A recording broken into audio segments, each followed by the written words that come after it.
Esse episódio tem o patrocínio da Moon Basic, que é a marca feminina de camisetas do grupo Minimal Club. Se você quer conhecer essas camisetas de alta qualidade, que não amassa, que não tem cheiro, com a melhor tecnologia do mercado, você que está assistindo ou ouvindo esse podcast tem 10% de desconto com o código IVC. Tá aparecendo aqui na tela, acesse o site e aproveite a sua. Essa provocativa. Tirar o plástico aumentaria o seu preço. O preço aumenta a gôndola, não sei o que, do Carrefour e blá, blá, blá. E aí, no final, o consumidor vai ter que consumir um produto pior, que vai trazer ele para um ambiente de saúde depois de anos e anos pior. Então, exatamente. Em que momento também, pergunta provocativa de futuro, esse tipo de decisões poderiam ou serão influenciadas por outras formas? Em que momento o bom alimento, o alimento sustentável, precisará ser impulsionado por uma troca? Incentivado, nem que seja com ausências fiscais, etc., como carro elétrico. Não faz sentido ter isso. Faz muito sentido. Você não pagou IPVA durante 10 anos porque o carro elétrico não poluía. Sim. Você não vai pagar X imposto porque esse alimento é orgânico, de produtores locais. O problema é que existe um lobby muito grande da grande indústria que hoje não está... não é que não esteja interessada, tá? Eu gosto muito de trabalhar com a grande indústria. Sim. Durante muito tempo, quando a gente começou, a gente nesse lugar meio contracultural, você ficava meio assim, nós e a grande indústria. Não, eu acho que se você quer ter uma revolução... Vamos fazer juntos, Você né? precisa fazer junto com a grande indústria. Senão você não vai conseguir, porque é ele que dita as regras do jogo, é ele que está conversando no governo para aprovação de leis, é ele que tem incentivo. Então, assim... mas eu acho que a gente tem alguns mecanismos, e aí o convite para o varejo, que já tem varejistas fazendo isso, por que não o varejo trazer uma taxa, por exemplo, um desconto comercial menor para essas marcas? Perfeito. Né? Você é uma marca carbono neutro, você é uma marca que compensa as suas emissões, eu te dou 2% de desconto do acordo comercial, eu te dou uma ponta de gôndola, Perfeito. eu te dou um encarte para você falar sobre isso. Então, eu acho que tem um convite para outros atores que não são só o governo, que podem ajudar essas marcas a conseguirem continuar a fazer esse trabalho, que é um trabalho invisível, que é um trabalho caro, que é um trabalho que, se você for travar essa batalha sozinha, é difícil. Então, você precisa... Eu não poderia concordar mais. Nos Estados Unidos, tem aqueles mercados, alguns são maravilhosos, etc. E tem um que eu gosto de ir, que tem uma área que... Eu vou citar ele só porque eu lembro disso. É o Whole Foods. E aí tem uma área de sorvetes, que eu sou viciado em sorvete, eu tenho um problema com gelatos. E aí eles têm, obviamente, uma gôndola de infinitos sabores, etc. 1/3 da gôndola tem um negócio chamado local. E são daqueles produtores de um raio XYZ. E por mais que tenham todos os sorvetes comerciais, lá tem muito mais sabores que aqui, eu adoro também os sorvetes comerciais, eu sempre pegava aqueles ali porque eu imaginava que ali tinha uma coisinha diferente, Sim. uma característica própria, etc. Eu acho que em algum momento, talvez esses programas de fidelidade, que você coloca o seu CPF, etc., vai talvez incentivar um pouco mais você e entender que isso também é um canal de relacionamento quando esse cliente procurar, como eu procuro, sorvete local lá no Whole Foods, né? Super. E mesmo que você não vai só consumir isso na sua cesta, entrar num supermercado, e tem alguns no Brasil que fazem isso, né? Alguns supermercados regionais. Você dá uma impressão daquilo ali ser mais familiar, ser mais nostálgico, total. Ser mais humano. Concordo. E aí você tem uma experiência de compra melhor, mesmo comprando a grande indústria, mesmo comprando outras marcas que não estão olhando para isso. Mas eu acho que ainda tem um caminho grande, principalmente outros canais do tipo Cash and Carry, né? Hoje o Cash and Carry representa 40% das vendas da nossa categoria, que é de pão de queijo. Nossa, o que é Cash and Carry? É atacarejo. Atacadão. Atacadão.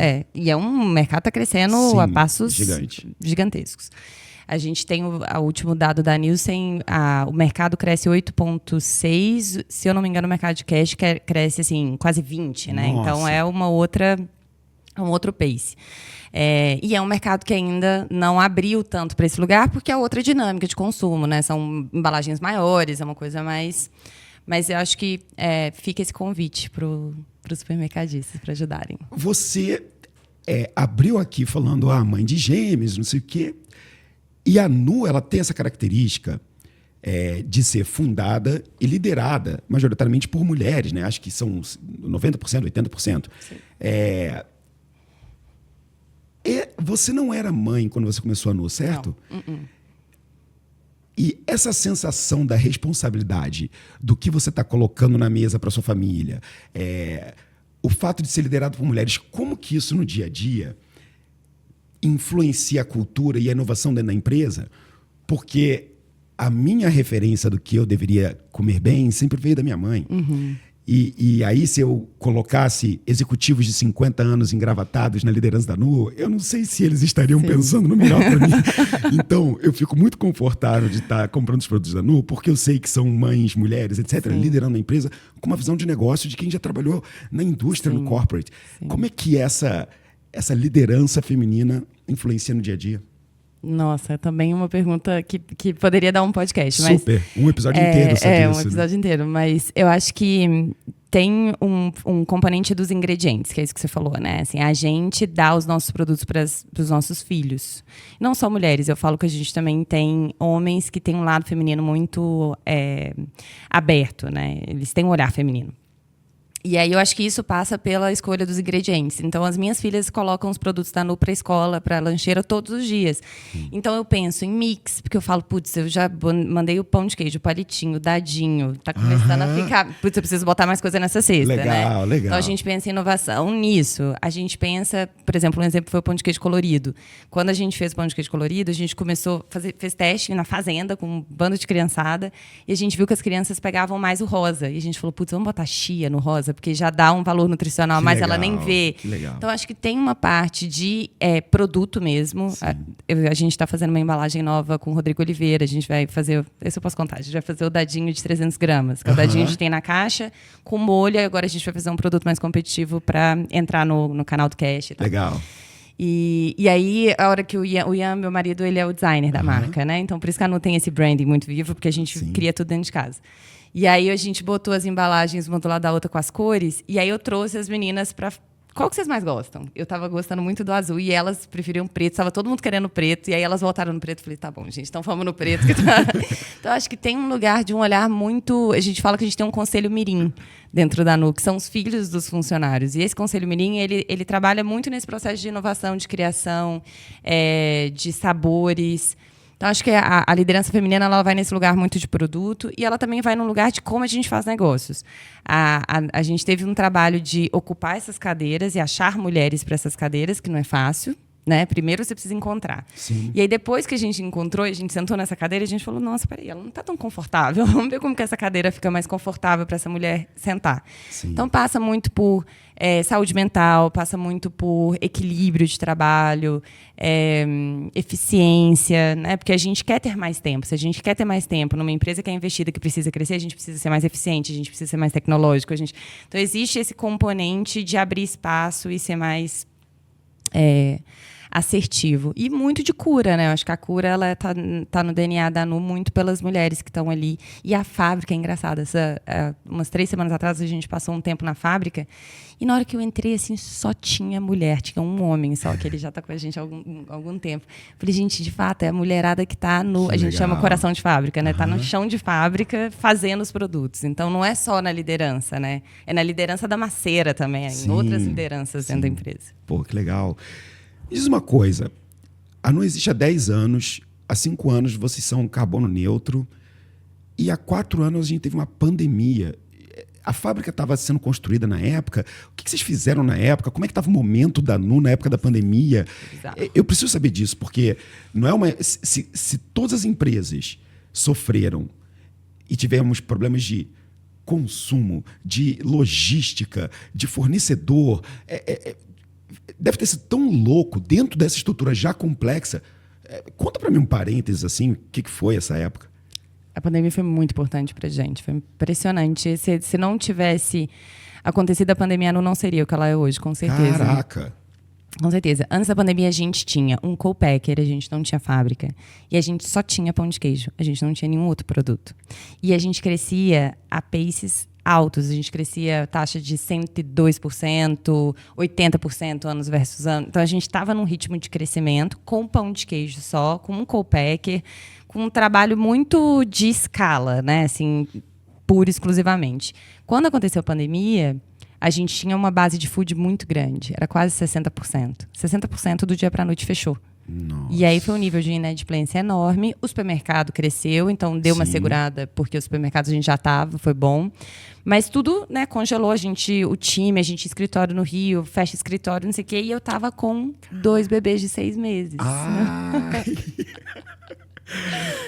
Facinho. E aí a gente decidiu ir para a fazenda dos meus pais em Minas, morar na fazenda. Porque a gente falou, não sabe quanto tempo que isso vai durar. Pegamos cachorro, periquito, papagaio, foi todo mundo e ficamos.